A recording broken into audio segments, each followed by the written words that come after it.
Now there is no hope.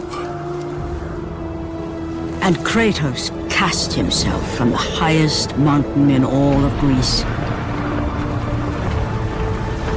After 10 years of suffering, 10 years of endless nightmares, it would finally come to an end.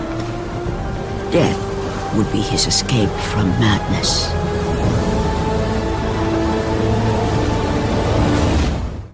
Bom, God of War, eu me arrisco a dizer que foi o maior, se não dos melhores jogos da era do PlayStation 2, possuindo um gráfico absurdo para a época que forçava ao máximo aquele console. God of War contava a história de Kratos, um espartano que buscava vingança de Ares por tudo que aquele deus fez e o condenou a fazer. Mas bem, antes de eu começar a dar uns spoilers aleatórios, vamos voltar e ir do começo. E antes de tudo, cara, não vou pedir o seu like agora nem para se inscrever no canal, porque de verdade, esse vídeo deu um baita trabalho enorme para se fazer. E esse canal não é monetizado ainda, e eu tô fazendo isso mais por amor a essa obra do que todo o resto. Então eu peço que veja até o final esse vídeo, e se realmente gostar, aí sim deixe o seu like e se inscreva no canal. Mas então, bora pro vídeo. Meu nome é Greyferson Oliveira e peço que separe um pouco do seu tempo, pois voltaremos à Era Grega e vagaremos pelas cinzas do fantasma de Esparta. Bem, nossa história nos jogos começa aqui, em God of War 1, em que Kratos busca matar Ares e tomar, sem intenção, o trono do deus da guerra. Mas essa vai ser a última etapa da primeira parte desse vídeo, pois primeiro, voltaremos ao tempo e conheceremos a origem de tudo isso, de Kratos, de Deimos e de toda essa maldita vida do fantasma de Esparta. Então nessa história começa com Zeus e Calisto.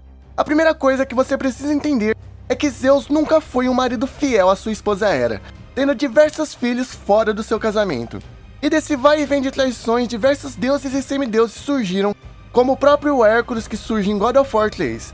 Mas em uma dessas viagens por prazeres, Zeus conheceu uma humana que o encantou, chamada Calisto. E na mitologia grega, Calisto era uma bela moça, filha de um rei, e ela veio sim a ter um filho com Zeus, mas toda a história que segue a partir daí é totalmente diferente do jogo, sendo simplesmente uma inspiração para a mulher do mesmo nome. Mas Zeus, tomado pela beleza de Calisto, acabou gerando um filho com essa humana, e esse garoto veio a ser chamado de Kratos. E você precisa saber que Zeus costumava se apaixonar, se envolver com uma humana e assim nunca mais retornar ao mesmo lugar. Mas com a pequena Calista ali foi totalmente diferente. Pouco tempo depois de Kratos vir, Zeus se relacionou com a mesma mulher novamente, tendo seu segundo filho com ela de nome Deimos. Mas acontece que diferente do seu primeiro filho, Deimos nasceu com marcas vermelhas em seu corpo que percorriam seu rosto, suas costas e seu peito. Uma marca de nascença que o acompanhou por toda a vida e que chamava a atenção não só daqueles à sua volta, como dos próprios deuses do Olimpo. Calisto acabou nunca contando aos dois filhos que eles eram filhos de Zeus em sua infância, os privando dessa responsabilidade que poderia vir e das atenções que tudo isso atrairia. Como ambos eram espartanos, Kratos e Deimos sempre treinavam juntos para se tornarem guerreiros imparáveis, e os dois irmãos chamavam intensa atenção daqueles à sua volta, tanto por suas habilidades como pela marca vermelha no corpo do segundo irmão.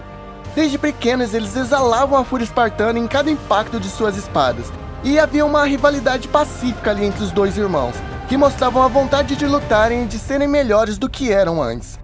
Ambos acabavam desejando o melhor para o outro e desejavam serem mais fortes para se protegerem e protegerem a sua mãe. E foi nessas lutas e treinos que uma profecia surgiu entre os deuses do Olimpo. Ela contava que o fim de Zeus, dos deuses de todo o Olimpo, viria por um filho de Zeus, com marcas vermelhas em seu corpo. Parecia que o destino se fadava a repetir ali na Grécia. Assim como Zeus matou seu pai Crono e ascendeu com os deuses ao mundo, o seu filho mataria e acabaria com seu reinado como fez antes por seu pai. E, tomado pelo medo da profecia, Zeus encomendou Ares e Atenas para encontrarem seu filho, chamado pela profecia de o Guerreiro Marcado.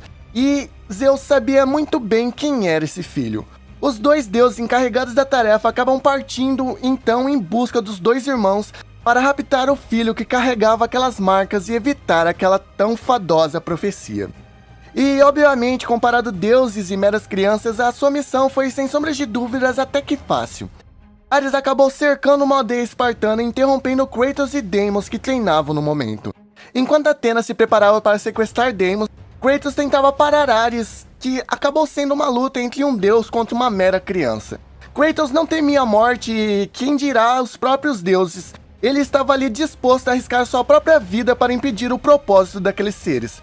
Mas frente a Ares, a força do garoto era totalmente inútil, sendo empurrado para o lado e marcado em seu rosto direito pelo deus, ganhando aquela famosa cicatriz no seu rosto. Ares então acaba tentando matar o jovem Kratos por atacá-lo, mas Atenas para o Ares ali e diz que eles só vieram por causa do guerreiro marcado e não para levar a vida de um outro garoto. E com Ares relutante, eles partem ao domínio da morte, onde Deimos acaba sendo preso e torturado pelo deus da morte, Thanatos. Mas essa é uma história que veremos um pouco depois nos próximos vídeos. O que acontece é que aquela afronta de Kratos acabou fazendo Ares se lembrar de seu rosto e de seu nome, sendo atraído pelo garoto como uma sede de sangue e diversão, e o que fez o deus da guerra se meter em sua vida por diversos momentos, e que arruinaria de fato toda a sua vida e todo o destino de Kratos que viria a partir dali. Mas com o sumiço rápido do seu segundo irmão, a Calista acabou passando a insistir a Kratos que Deimos havia morrido e, em homenagem ao irmão, que batalhou em treinos ao lado dele e que acompanhava em cada caminho que trilhava, Kratos tatuou em seu corpo as marcas que seu irmão carregava desde sua nascença, se tornando, como o próprio irmão, um guerreiro marcado. The loss of his brother would leave an indelible mark on him, a memory he could not forget. As he vowed never to falter again, Kratos adorned a red tattoo on his body in honor of Deimos, a tattoo in the very image of his brother's birthmark. E isso acabou mostrando aos próprios céus que talvez os deuses tenham buscado o filho errado e se enganado em toda essa profecia. E querendo ou não, após todo o ocorrido, Kratos seguiu a sua jornada em meio a se tornar um grande guerreiro, com raiva dos deuses pela morte do seu irmão e tendo sua mãe apenas como família. O espartano cresce envolto em treinos e batalhas, confrontos e sangues, e em algum momento de toda essa história, sua mãe acabou adoecendo. Mas bem, sobre isso também falaremos um pouco depois. Bom, com o passar do tempo, Kratos seguiu treinando e se aprimorando mais e mais em suas técnicas e experiências com espada, se tornando de fato não só aquela criança que treinava ao lado do seu irmão, como também um guerreiro que lutava ao lado de tantos outros.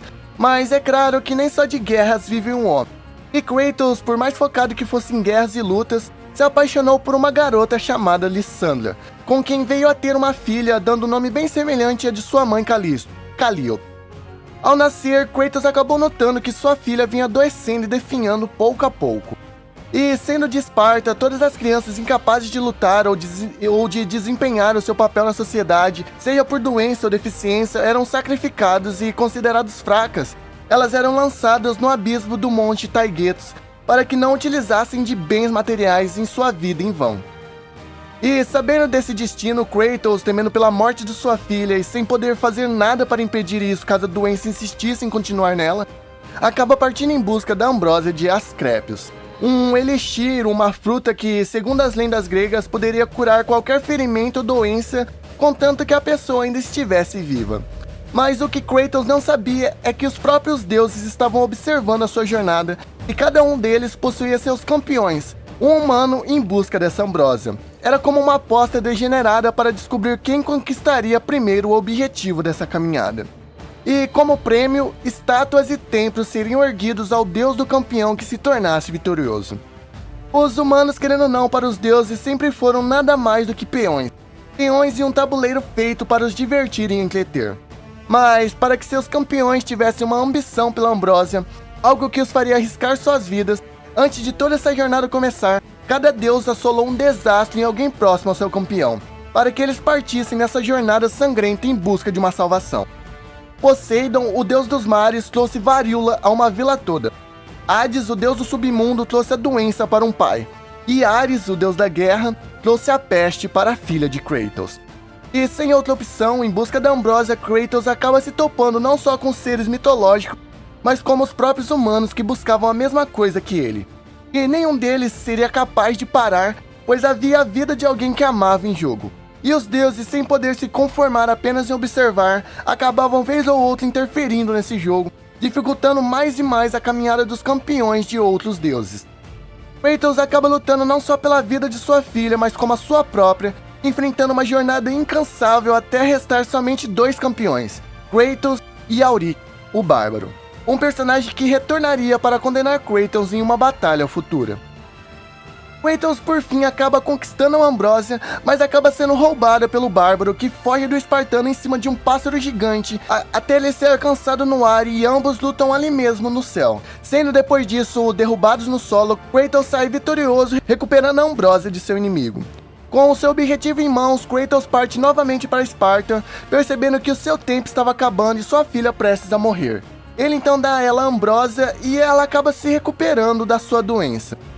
E depois de todos esses eventos, os feitos de Kratos, o campeão de Ares em busca da Ambrósia, se espalham por toda a Esparta, chamando a atenção dos guerreiros e cidadãos que ouviram as histórias, dando ao pequeno Kratos a promoção para o capitão de todo o exército de Esparta.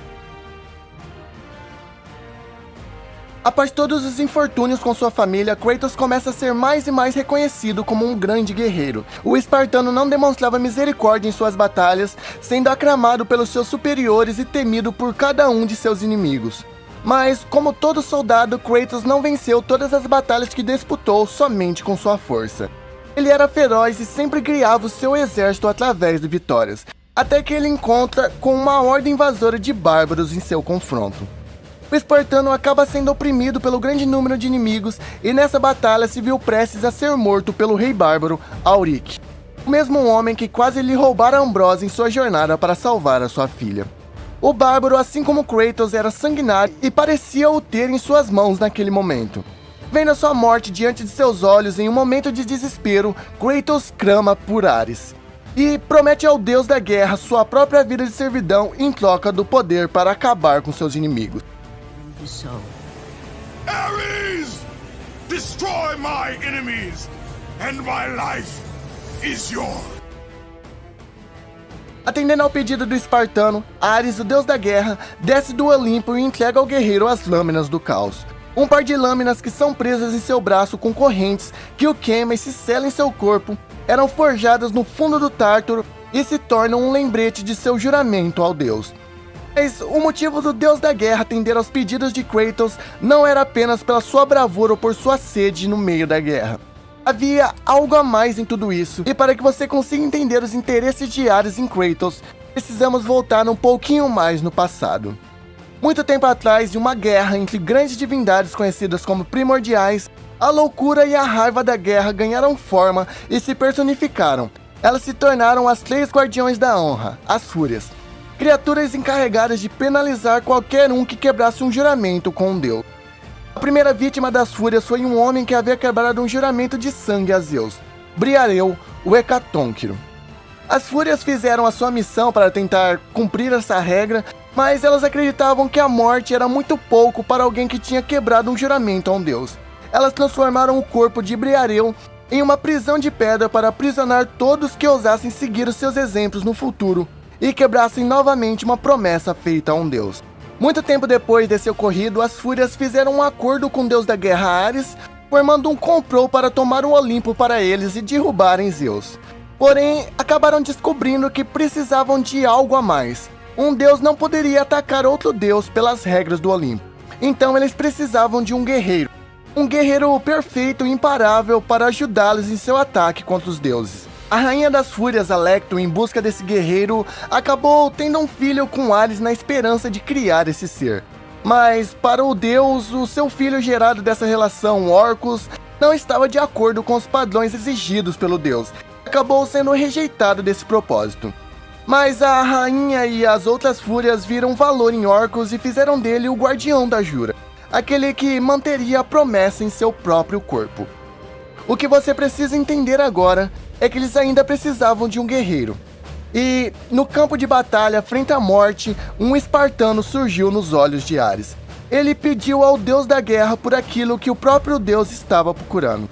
Vendo as características de um guerreiro perfeito no espartano Kratos, Ares formou um juramento de sangue com o guerreiro marcado, a fim de moldá-lo em uma máquina de matar desprovida de coração. E é aqui que voltamos ao tempo em que estávamos. Com suas novas armas e uma força descomunal capaz de partir e queimar seus inimigos, Kratos então retorna para confrontar o Rei Bárbaro e o finaliza trazendo vitória ao seu exército. A lâmina que se estendia com correntes de seu braço se tornou símbolo do pacto que fizera com Deus. Mas além da força e do fogo tártaro que saía de seus ataques, o pacto com Deus corrompia Kratos, que era cegado pela fúria e pelo sangue em seus ataques.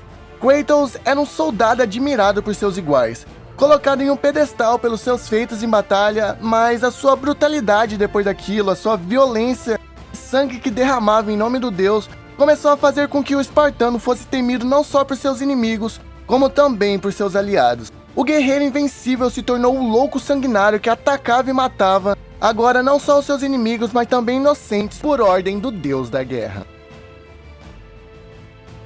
Após derrotar o exército bárbaro, Kratos vagou por toda a Grécia seguindo as ordens do deus Ares, matando soldados e inocentes sem pensar duas vezes, cumprindo a sua promessa e se tornando mais e mais furioso e cego pelas lâminas e pela ordem do deus da guerra.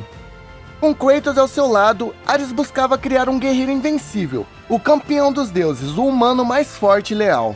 Mas algo sempre impediu Kratos de cumprir única e exclusivamente a ganância de Ares: o amor pela sua mulher e filha.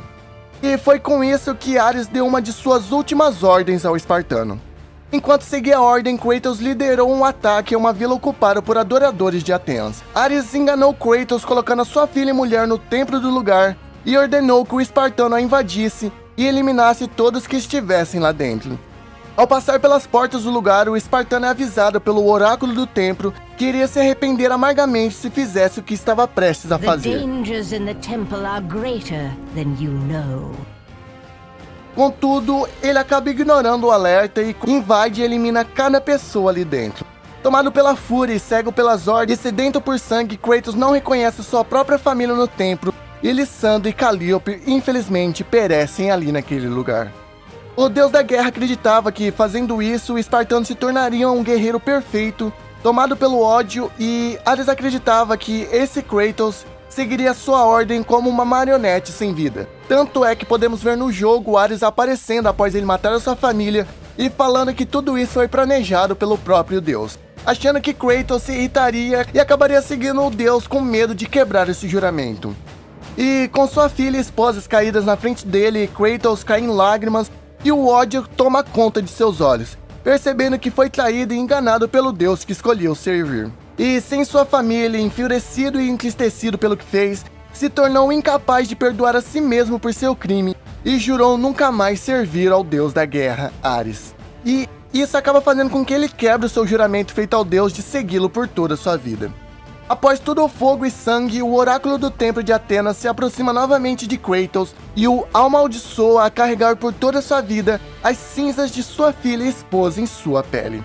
A partir dali, com sua aparência pálida e pela marca vermelha em seu corpo e pelas histórias sangrentas que eram contadas, Kratos se torna o fantasma de Esparta.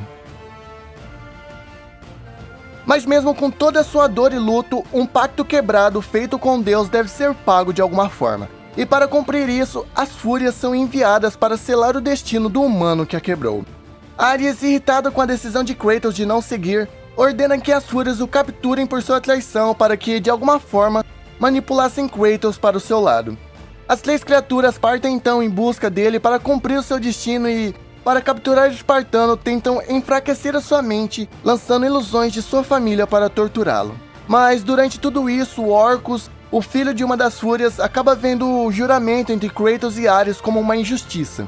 O deus da guerra manipulou o homem para matar a sua família, e Kratos quebrar o juramento não foi um ato de medo ou covardia vindo de um homem, mas de pura ira por tudo que fez e por tudo que o deus o condenou a fazer. Orcus, então, traindo as fúrias e se aliando brevemente com o espartano, informa que encontraria a forma de quebrar de fato a promessa e se libertar de seus laços com Ares se Kratos fosse para Delfos e falasse com a oráculo Aletheia. Kratos, então, em busca de sua liberdade, vendo que nunca estaria livre das mãos de Ares se mantivesse assim, parte para a cidade de Delfos, onde descobre o oráculo estava sendo aprisionado por 2 de seus profetas. Após ele matar Pólux e Castor, os profetas que haviam aprisionado o oráculo, Kratos liberta Aletheia, que revela ao espartano que o único jeito de se livrar dos laços com o deus da guerra seria matando aquelas que regiam as juras entre deuses e mortais. Then I fear you are beyond aid. Do not worry. The situation before me is clear. I have waited for this day.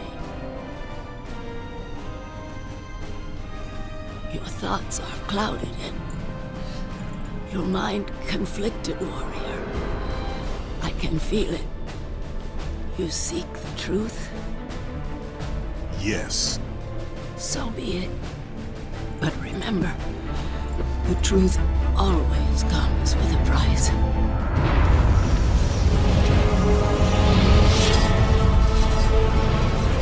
Enemies.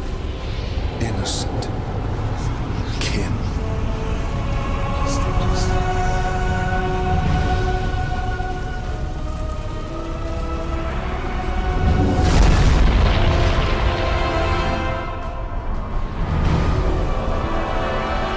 Your bond is complete. What's done is done. It cannot be undone.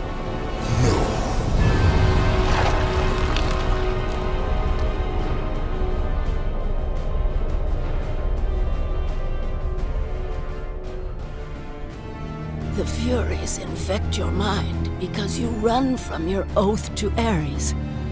They will stop at nothing should you resist. So the Shade speaks the truth. The intentions of Orcos are pure, Orcos. But he is a Fury. and he will play his part in time.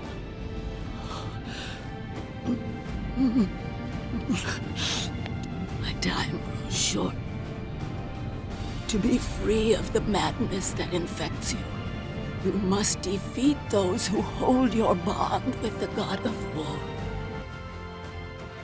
As próprias Fúrias. Saindo então de Delphos, Kratos parte em direção a matar as 3 irmãs ao lado de Orcos que o auxiliam em diversos momentos. Mas ambos acabam sendo pegos pelas Fúrias que prendem Kratos dentro de Briareu, o primeiro ser a quebrar a jura com Deus, se tornando algo que prendia qualquer um que seguisse pelo mesmo caminho que ele. Kratos acaba sendo preso e sem suas lâminas, ele é torturado pelas irmãs que tentam o convencer a retornar ao lado de Ares e cumprir o que o Deus e a Fúria tanto almejavam.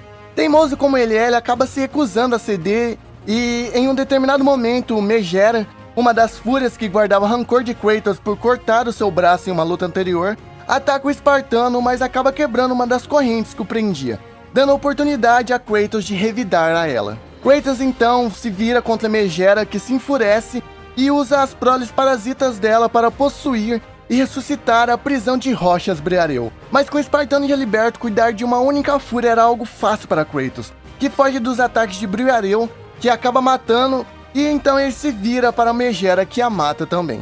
Voltando a seu objetivo principal, ele encontra as últimas 2 fúrias de Sífone e Alecto. Tentando novamente manipular a mente de Kratos, as duas se disfarçam de Lissandra com suas ilusões, mas o espartano se esforça e volta a encarar a realidade. A sua esposa estava morta, assim como sua própria filha. Furioso, ele se liberta das ilusões e consegue matar as últimas 2 fúrias, quebrando o pescoço de Sífone e apunhalando Alecto até eliminá-la. Após a morte das fúrias, acreditando estar liberto das amarras de Ares, Kratos retorna à sua casa em Esparta, mas acaba se deparando com Orcos no local. O filho das Fúrias revela que a jura não havia sido quebrada. E antes das Fúrias terem seu fim, fizeram dele o guardião da jura do espartano. E agora a única maneira de Kratos se livrar desse juramento e de Ares em si, era se o espartano matasse Orcos e colocasse um fim não só nessa confusão, como na vida daquela pessoa que o ajudou em tudo isso. Orcus já sabia de seu destino ao se encontrar com Kratos naquela casa e estava disposto a dar sua vida para acabar com tudo isso. Ele então entrega sua lâmina a Kratos, que, hesitante e triste pelo que teria que fazer, introduz a lâmina na barriga de Orcus, quebrando finalmente toda sua ligação com o deus da guerra. Mas a questão é que aquela promessa feita a Ares reprimia todas as memórias, dores e sofrimento que Kratos tinha pelo que fez à sua família. E com esse selo, entre aspas, quebrado, as visões e lembranças do que fez a sua família e filha desceram em sua mente como um turbilhão, atormentando o espartano e paralisando-o de tristeza. Para tentar se livrar de toda essa dor e conseguir de alguma forma seguir em frente, ele tenta se livrar de seus pesadelos, queimando a sua casa que viveu ao lado daquelas pessoas que amava, junto dos restos de Orcos que se encontrava dentro dela. mas essa ação parecia não ser o suficiente. Kratos continuava a ser atormentado por visões constantes de tudo aquilo que fez, e os pesadelos o perseguiam implacavelmente. Numa tentativa desesperada de se livrar dessas visões e tormentos, Kratos busca redenção e o perdão dos deuses do Olimpo, tentando se redimir do que fez e de tudo que causou na sua vida e na sua família em si. Com isso, o fantasma de Esparta dedicou 10 anos de serviço aos deuses do Olimpo, acreditando que, assim, os deuses o poupariam dessas tormentas e o livrariam de todo esse pecado e essa maldição que caía sobre ele. Nesses 10 anos, ele acabou sendo enviado em missões perigosas e sangrentas em nomes dos deuses olimpianos, cumprindo seus desejos e fazendo a vontade dos deuses menores e de todo o panteão ali em si. Durante esse período, ele buscou se libertar dos pesadelos de sua família na esperança de encontrar algum tipo de paz e perdão de si mesmo. E foi na metade desse período de 10 anos que Kratos acabou sendo enviado para a cidade de Ática para ajudar a protegê-la do exército persa que estava invadindo o lugar. Pouco depois de chegar, o espartano se encontra com um basilisco subindo pelas muralhas da cidade e começa a persegui-lo. Durante a sua perseguição, Kratos enfrenta o rei persa dentro da cidade e acaba o eliminando ali mesmo, e logo depois ele se encontra com o basilisco novamente. Após derrotar o rei persa e sucumbir o basilisco, Kratos presencia um evento inimaginável diante deles. O sol começou a sumir do céu, fazendo o mundo se mergulhar numa intensa escuridão. Sem ter visão do que acontecia, o espartano segue a fraca luz restante no horizonte, atravessando a cidade de Maratona e se deparando no meio do caminho com a névoa escura de Morfeu, o deus do sono, que agora cobria a terra na completa escuridão. E sem ter para onde ir, Kratos continua seguindo a fonte de luz que restava até chegar ao templo do deus Hélio, o deus do sol, chegando depois até a charrete do sol do próprio deus. O espartano encontra então uma estátua de Atenas e lhe diz que Hélio havia sumido e Morfeu tirou vantagem disso para fazer com que os deuses caíssem num sono eterno. Atena pediu então que Kratos recuperasse Hélio para que o deus pudesse retirar o poder do Morfeu sobre os outros deuses e sobre a terra, trazendo o sol de volta e colocando um fim ao sono eterno de Morfeu. Ao longo do caminho, Kratos é assombrado por uma estranha melodia que mais tarde ele descobre ser uma música cantarolada por sua filha Calíope. E, vagando pelo templo de Hélio, Kratos encontra a irmã do deus, Els, que rapidamente o manda para as cavernas dentro do templo Olimpo. Ela promete a Kratos que os deuses o livrariam de seus pesadelos se ele salvasse Hélio, que estava sendo preso pelo titã Atlas que o raptou. O espartano acaba ignorando a promessa dela de se libertar da tormenta dos pesadelos, acreditando que seria atraído novamente pelos deuses. Mas Kratos ainda concorda, embora relutante, em salvar o deus Hélio. Kratos em um momento acaba recuperando o fogo primordial que era necessário para despertar os cavalos de fogo da caverna e retorna novamente ao templo de Hélio. Depois de restaurar os cavalos de fogo e trazê-los à vida, eles levam Kratos ao submundo e deixam o espartano ali sem ter como ele voltar. Lá ele conhece Caronte, o barqueiro, no rio Estige. O barqueiro então logo em seguida lista as semelhanças entre ele e Kratos, dizendo que ambos são escravos do próprio Olympus. Caronte então diz a Kratos para ir embora, dizendo que a sua hora ainda não havia chegado, negando Kratos de seguir em frente. O espartano se recusa a voltar e eles entram em um combate onde Caronte, por incrível que pareça, acaba nocauteando Kratos e o deixando no próprio Tártaro. Naquele lugar, Kratos vê as correntes que ligavam Atlas aos poços do Tártaro sendo quebradas. Depois de algum tempo vagando, o espartano consegue sair do Tártaro, retornando para enfrentar Caronte novamente. Dessa vez vitorioso, Kratos toma o controle da balsa, seguindo a luz de Hélio que iluminava o submundo naquele lugar. Vagando pelo rio Estige, ele chega ao templo de Perséfone, a esposa de Ares, e ali ele acaba vendo a sua filha Calíope nas margens do templo e a segue para dentro. Mas incapaz de encontrá-la novamente, Kratos acaba se deparando com Perséfone, a rainha do submundo. Ela fala então a Kratos que Calíope, a sua filha, estava nos Campos Elíseos e que a única maneira de vê-la novamente é se Kratos se libertasse de todos os seus rancores e culpas, se tornando digno do próprio Elísio, renunciando seus poderes dados pelos deuses. No entanto, Perséfone ainda o alerta de que o mundo sofreria por sua escolha. Depois de transferir os seus poderes, suas armas e magias e relíquias para a árvore abandonada, Kratos recupera sua humanidade, tornando-se um homem normal e se reunindo novamente com a sua filha.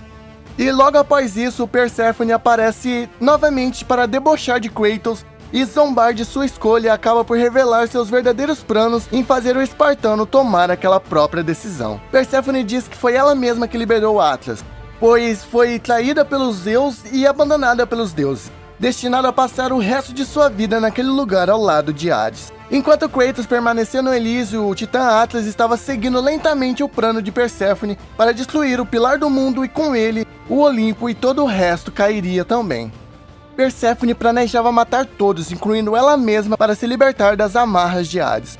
Kratos percebe que se ele ficar com sua filha ali no Elísio, isso significaria o fim do mundo para todos, incluindo Calliope e ele mesmo e todos no Elísio. Mas por ela e para mantê-la viva naquele lugar, entre aspas, ele acaba sacrificando permanecer ali e voltando para todo o seu destino. Lutando para recuperar os seus poderes, ele mais uma vez se torna o fantasma de Esparta, recuperando a sua aparência e armas. Depois disso, Calliope e sua filha desabam em choro ao ver seu pai a deixando, e Kratos segue o seu caminho novamente. Com suas habilidades restauradas, Kratos persegue Perséfone e a encurrala na base do Pilar do Mundo. A mulher diz ser o fim, revelando a sua outra forma, que era basicamente uma asa e uma armadura negra. Com a força que ela possuía naquele momento, ela acaba levando Kratos ao topo do pilar, onde Kratos e Perséfone se envolvem em uma luta bem frenética. Durante a batalha, Perséfone tenta eliminar e confundir Kratos, dizendo para o espartano voltar ao Elísio e ficar com sua filha. Mas ao perceber que Kratos não desistiria, ela ordena que o Titã Atlas o destrua. Na luta, Kratos acaba acorrentando o Atlas ao teto do submundo, fazendo o Titã sustentar o peso de todo o mundo em suas costas. Voltando à batalha contra Perséfone, Kratos elimina ela com a manopla de Zeus. E perto do fim, a deusa, despreocupada com seu destino, zomba de Kratos, grunhindo que agora o sofrimento de Espartano nunca terminaria. E enquanto o corpo da deusa explode, acaba rachando o Pilar do Mundo, fazendo com que Atlas agora seja a única coisa que segura o mundo e o mantém unido. O Titã, tendo que carregar o peso do mundo inteiro em si, conta a Kratos sobre os verdadeiros planos dos deuses para ele. Mas Kratos acreditava que seu caminho era claro e que o serviria independente de qualquer coisa. E por sua vez, os deuses viriam a livrá-lo de seus pesadelos, já que era tudo o que restava para o espartano. Atlas então termina dizendo que os dois se encontrariam novamente no futuro. E isso de fato viria a acontecer. E mantendo sua promessa aos deuses depois de tudo isso, Kratos recupera e devolve Hélio ao céu.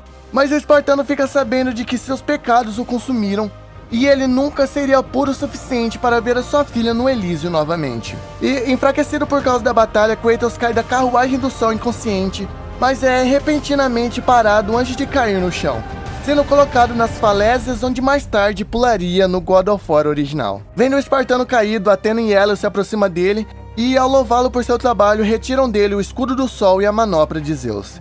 Ao saírem através do portal para Olimpo, Hélio sugere ajudar o guerreiro ainda mais, mas Atena o recusa, dizendo que Kratos viveria e que ele deveria viver. O motivo disso viriam a se descobrir depois. Os dois então se retiram através do portal para Olimpo, deixando Kratos inconsciente nas falésias com vista para o mar Egeu. Vários anos se passam com Kratos cumprindo as missões dos deuses, até que os 10 anos são cumpridos. Cansado de esperar, de passar tanto tempo nas mãos daquele ser, o fantasma de Esparta implora a Atenas que cumpra a parte dos deuses e o libertem da culpa que carregava. Mas a deusa tinha uma outra missão para Kratos, uma missão muito maior que o livraria de tudo que carregava. Ares estava atacando a cidade de Atenas e, por regra do Olympus, nenhum deus podia intervir. Ela pede a Kratos então que impeça e para Ares, custe o que custar, e então ele estaria livre de todos esses 10 anos que cumpriu. Aquela era uma última missão, matar Ares, e é aqui, meus senhores, que a história começa. Mas bem, como esse vídeo ficou muito longo e isso foi só a história antes de God of War 1, eu peço por favor que, se gostou, deixe o seu like aí, pois vai ajudar muito, mas muito mesmo. E comenta aí o que achou e não se esqueça de se inscrever no canal. É claro que eu vou trazer uma parte 2, independente de quantas views esse daqui pegou. E esse daqui é só a parte 1 e eu acho que vai ter umas 4 partes aqui contando uma história de cada jogo, para que não fique muito grande e para que vocês consigam se divertir um pouco nesses vídeos. É claro, em breve eu estarei trazendo a parte 2, contando a história do primeiro jogo. Então fica por dentro do canal aí para não perder isso, então se inscreve aí, ativa a notificação, que o próximo vídeo que sair vai ser logo em seguida a parte 2 desse daqui. Cara, que jogo bom God of War, de verdade, cara. Enquanto eu pesquisei essa história aqui, eu vi tanta coisa que eu não sabia, que nossa, foi uma turbilhão de informação. que acaba fazendo a gente entender exatamente o motivo de Kratos fazer o que fez, do passado dele, do porquê ele é tão inseguro com Atreus, por exemplo, em God of War, Ragnarok e todos em si. Mas enfim, sem falar muito, eu espero que tenha gostado. Fique com Deus ou com qualquer Deus que você siga ou religião. Meu nome é Greyferson Oliveira e espero te ver no próximo vídeo.